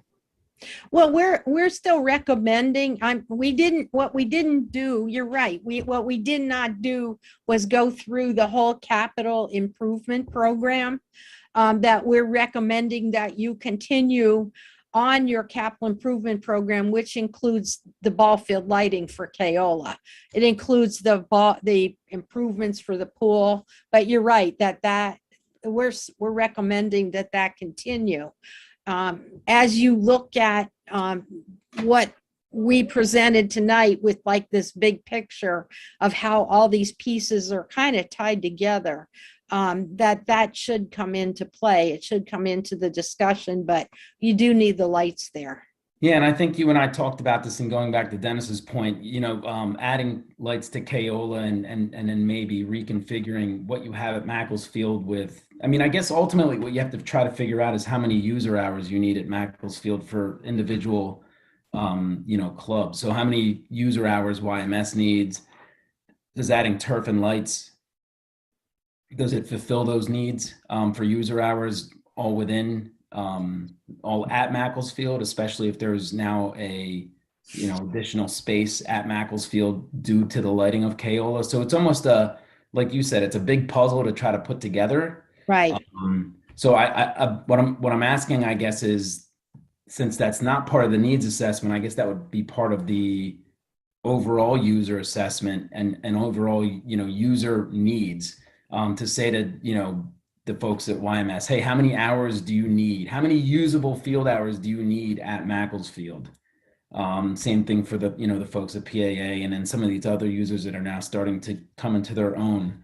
The other question I had for you too is, did you have, and I think somebody else had asked you, do you know what the typical density ratio is, overall recreational space within a township based on population, based on demographic of that population, those numbers? Did you have those numbers, or is that something? I think you're right now, you're at about 23 acres per thousand.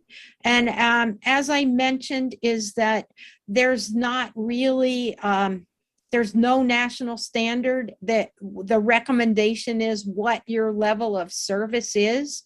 So what we're seeing right now is that 23 acres per thousand is not meeting your needs. So if we kind of, at the top of my head, I can't tell you if we add 80 acres, what does that bump that standard up to? But when we look at other places like the state of Maryland, their standard's 35 acres per thousand. I'm not sure what our neighboring communities have right now. I know Upper Dublin, I know Upper Dublin's at about 32 acres per thousand. So there are some benchmarks out there, but the real message from the National Recreation and Park Association is that you need to attend to your own community primarily, which I know that you do. You do that. Yeah, and I guess the question is that 23 acres per thousand, is that, and I guess that's just kind of a rough number, but if you look at the usable hours of those 23 acres, does that change by adding lights or turf fields to these existing infrastructures? Where lights and turf fields help a lot. That helps a lot. It does require additional maintenance, but in terms of use, we actually have been looking at what some other alternatives are. Monica and I have been talking about a standard practice that's used out in rainy state of Washington, which has an alternative soccer surface that is playable right after a rain, but it doesn't look good. It's kind of like baseball infield for soccer. It's not. So some of these are, what is the sensibility of Lower Makefield Township? Can they absorb and appreciate those kinds of alternatives that might be out of the box and not standard? It's not a green grass field, but when you look at Macclesfield, you can't maintain that as a green grass field. I mean, we have some photos that show that. So you're absolutely right that sports, turf, and lights absolutely help. Ann, I'm sorry to interrupt here, but Ann, would that be part of the study? If we studied Macclesfield Park, would we be assessing those things mentioned Yes, by James? yes, yes, yes. Okay. Perfect. Thank you, Yeah. Doug. Everything, James. Thank you again, Ann. We'll Thank see you, next. everybody. We'll see you next Tuesday. Tuesday. And thank you. Do we have a Okay. motion on the floor? Good night, everyone. I hope Ann is available. We didn't ask Ann if she was available. Ann, are you available next Tuesday? Yeah. Oh, no. Oh, yeah, I can't be there. Otherwise Monica has to present everything. Oh, no. We're just not gonna, we haven't been sleeping and we'll continue that pattern till the That's very 15th. true. All right, Ann, have a great night. Thank You you. too. Thank you, everybody. Yeah. All right. Next up on our agenda is liaison report. Anybody from, we see Noel here from PAA or YMS. Does anybody have an update to give to the board? We're good, Noel?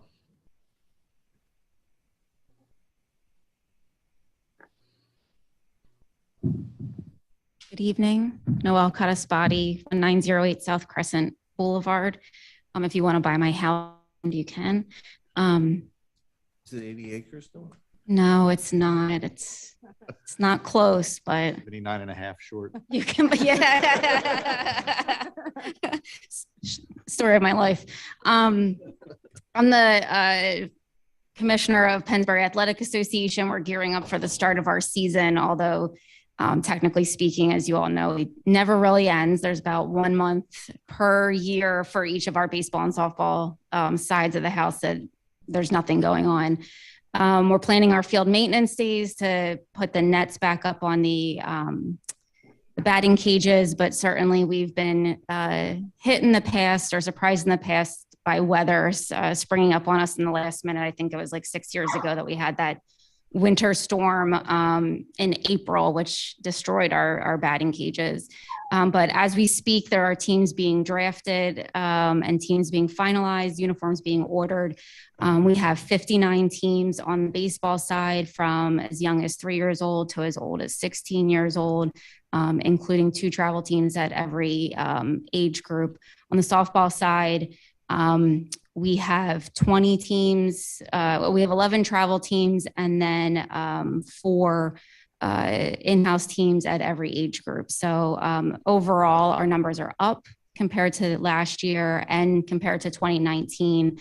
And we have 2 Magic teams that will go on Saturdays as well. And those are our children, our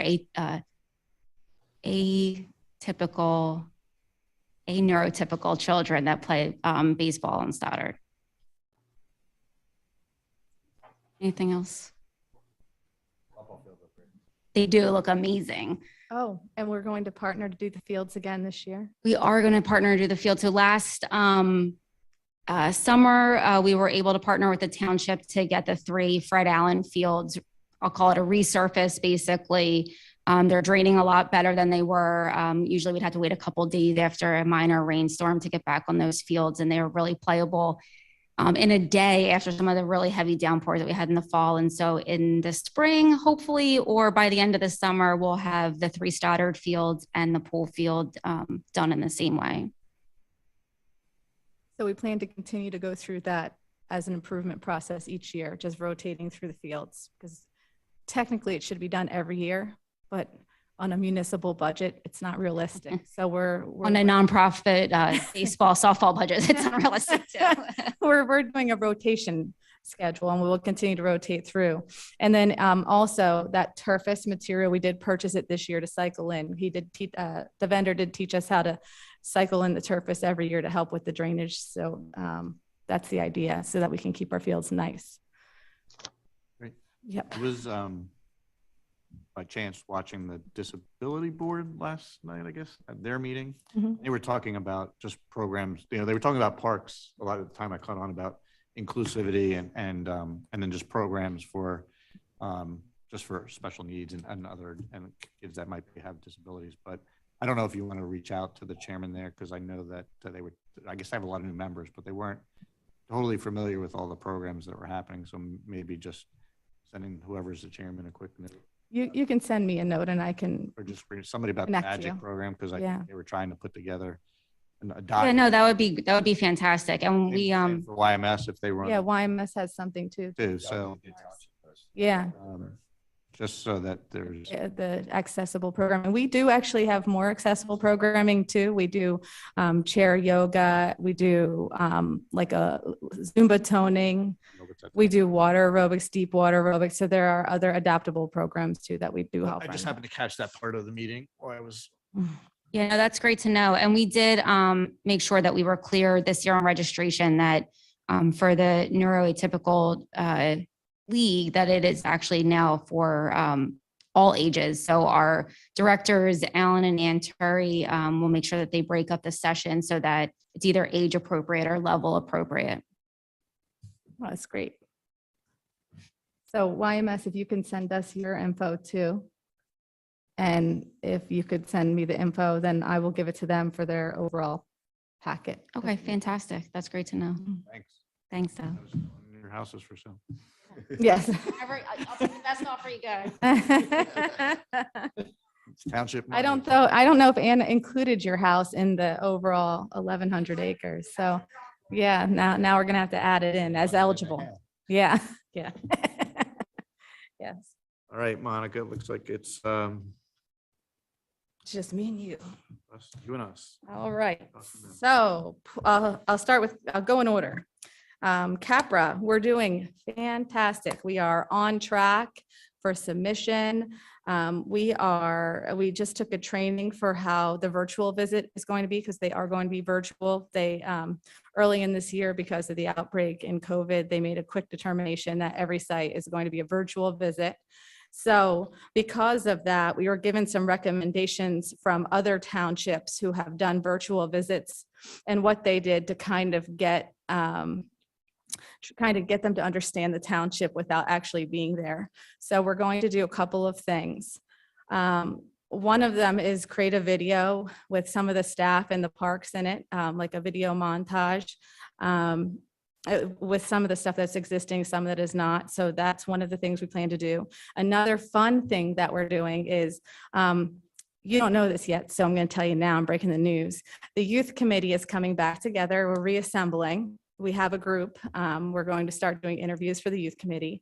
And the youth committee is going to reach out to all of our partner organizations and create a community box with things from each different organization that would tell maybe a letter, maybe a note from a child, maybe a note from a senior, or a painting from one of the art classes, as what our recreation programs look like, a picture of our park and rec programs. So if there's anything else from the community that you think we should include, local shops or vendors or anything like that, that might be something that we can include too. But I really like the idea of having the youth committee run the welcome box and having all of our park participants, 9/11, 5 Mile Woods, Friends of 5 Mile Woods, the Veterans Committee, all those different committees and organizations, Girl Scouts, Boy Scouts, everybody. Yeah, so they will really get a snapshot of what our community is about. I find that to be a very exciting perspective. So we'll send there's 3 people who, or is it 4? 4 people who review our parks, and we'll make 4 packages, and we're looking to put it together that way. Will our friends from the videography company be assisting? Yes. It's not going to be amateur video. So yes, they'll be assisting with that. Not going to create a TikTok for them. Maybe we'll TikTok them. Maybe we'll TikTok us having virtual meetings with them. We will TikTok away. So we do have a TikTok now, which is very exciting. So go TikTok us. What do you say for TikTok? I have a younger person running that.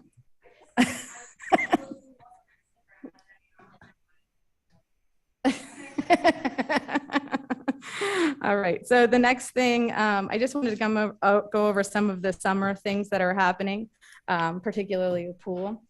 We're doing great on registration. We're ahead of benchmarks with regard to percentages. Unfortunately, I did not have the pool report, the official one that I normally give you.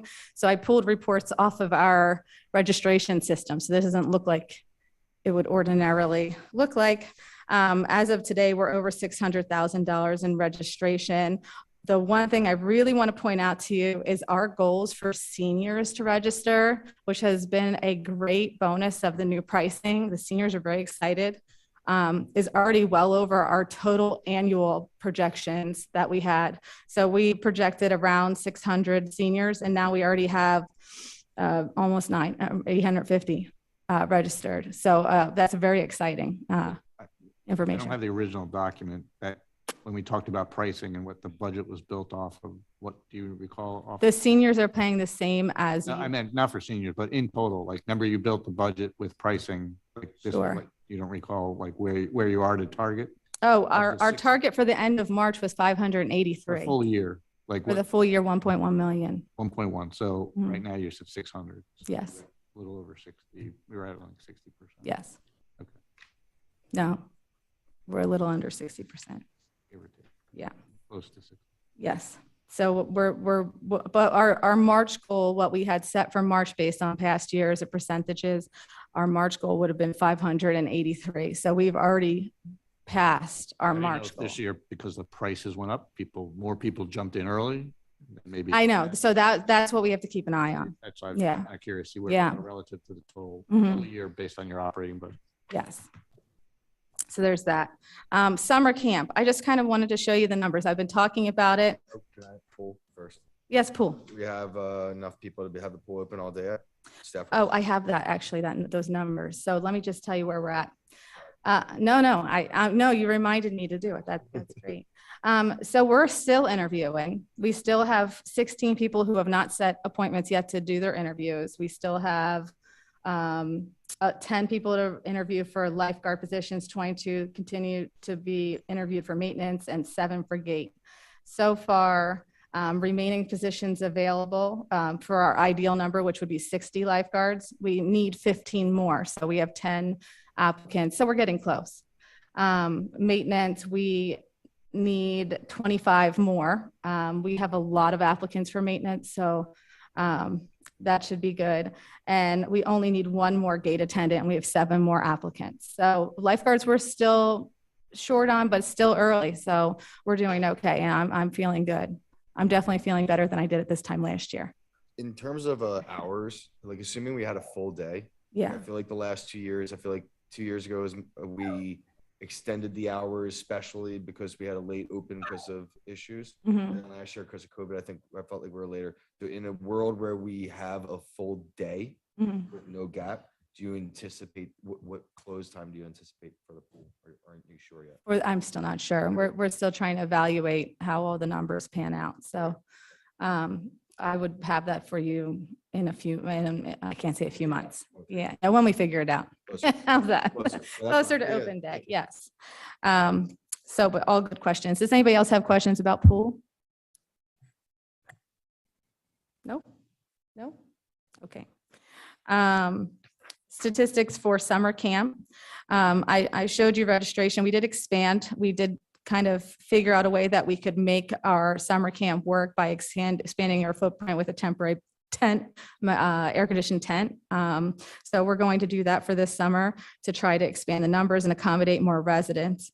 What you'll see in the withdrawn, these are people who have withdrawn because they didn't know soon enough whether they could get into summer camp. These are how many people are currently waitlisted even after the expansion of our numbers. So you can see that. And these are the numbers. Now, this tallies, you see these program totals down at the bottom here. It tallies 557 total kids. That's not total individual kids. It's adding up all of the weeks. So just so you are aware of that number, but just wanted to show you where we were with that. How much is camp a week?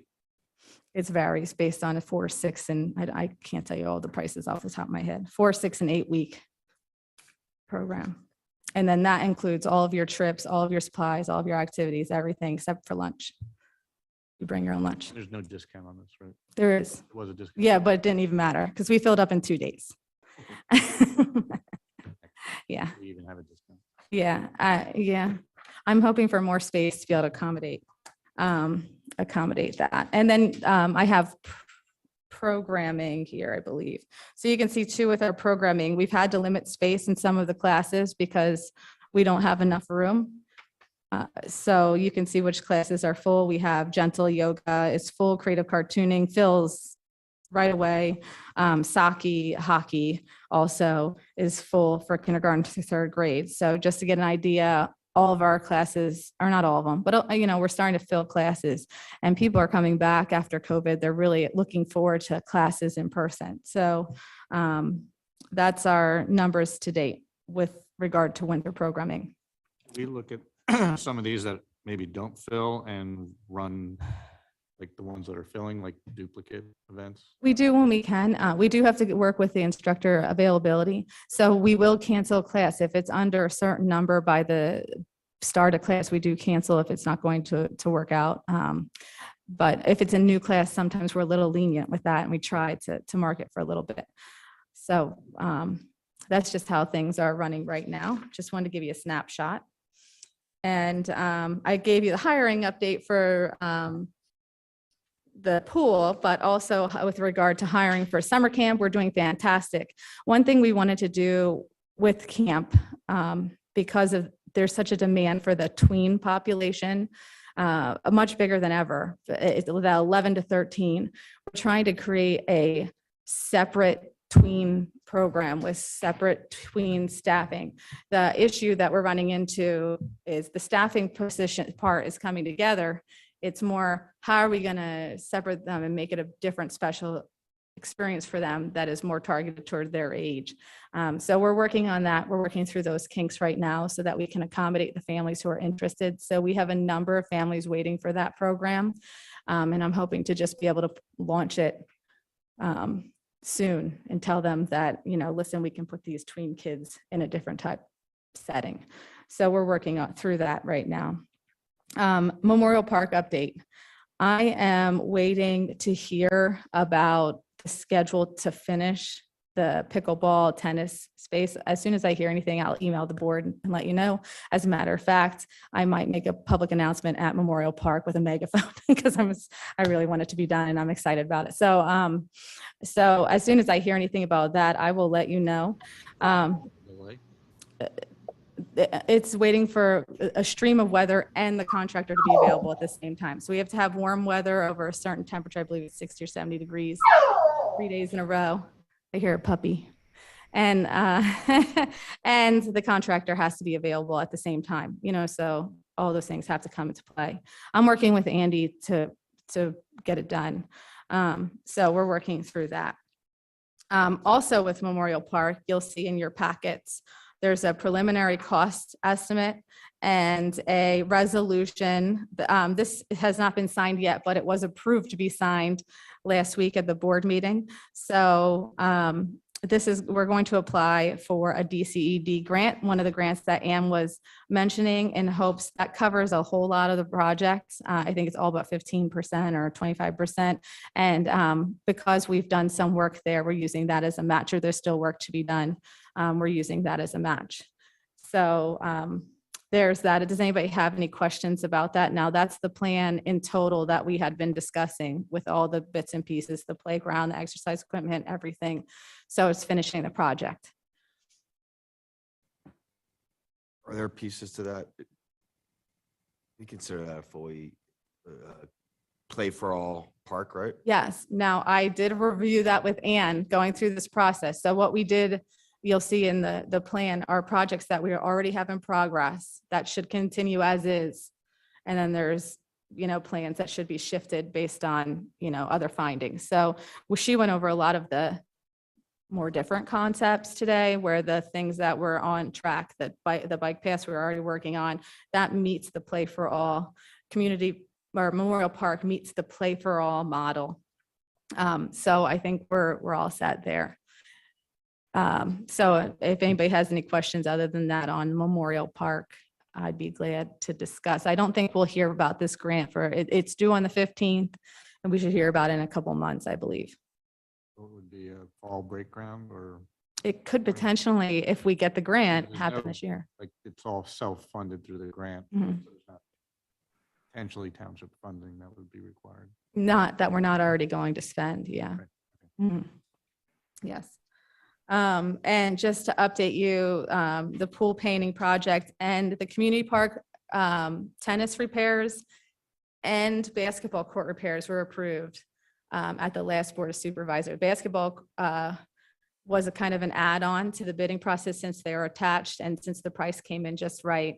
It's something that we can do, so we're going to move forward with the project. So What are they doing at the basketball court? they're repairing all the cracking that's happening at the community park, the behind the park, pool, basketball court, and tennis. And the tennis, is it just fixing the cracks or is it total?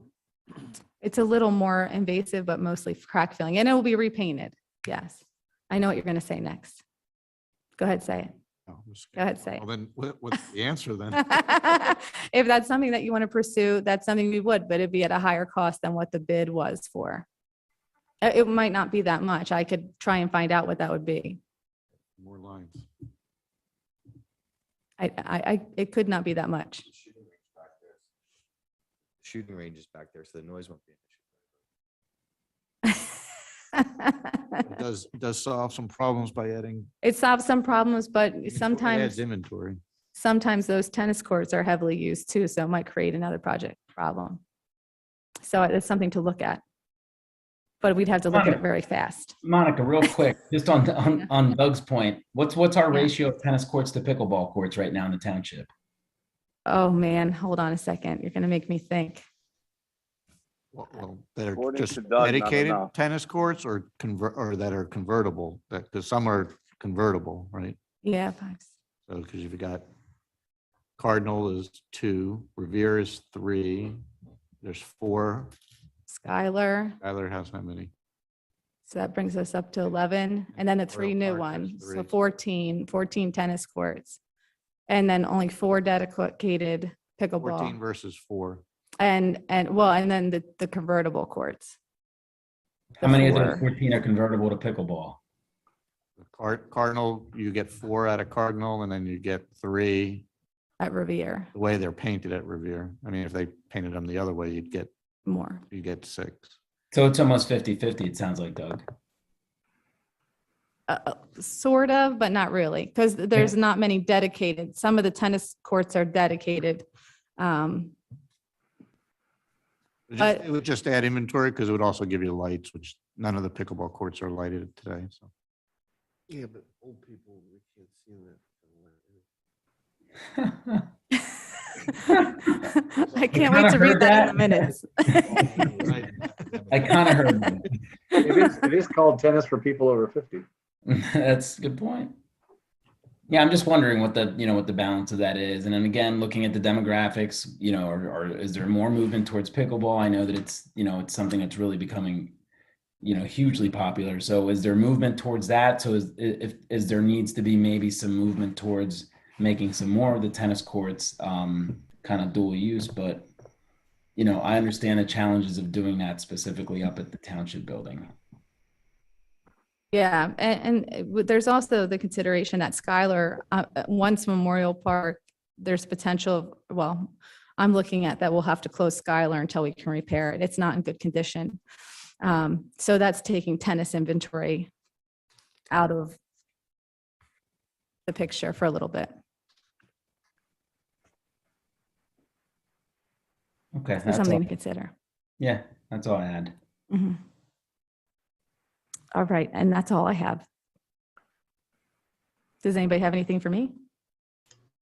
Yeah, I have something, Monica. For the league sanctioning, we were going to talk about it a few months ago, and then you want to, take it back, but I haven't seen it come back yet. I plan to bring it back, but I have to bring it back after the master plan and strategic plan because I really want to spend time with the leagues to go over it with them and give them their due diligence. And I just do not have that kind of bandwidth at this moment in time, but it is on the horizon. Okay. What's the timeline for the bike path, community bike path? Oxford Valley Road bike path from my house. I believe that should be done throughout the summer, possibly. It's called the community trail. It's called the community trail. And I would like for it to be done before camp, but I don't think that's realistic. I think it'll probably be done closer to the fall. Mhm. I mean, fully complete. I'm going to call it the Brody Path. Okay. Mhm. Now we got a whole naming thing about that. Yeah, now we have a naming thing, so. All right. Nothing else? If we To can- adjourn. Someone have a motion to adjourn? Motion to adjourn? We have a second? All in favor? Aye. Thank you, Aye. everybody, for sticking with us tonight. Appreciate it. Thanks, everybody.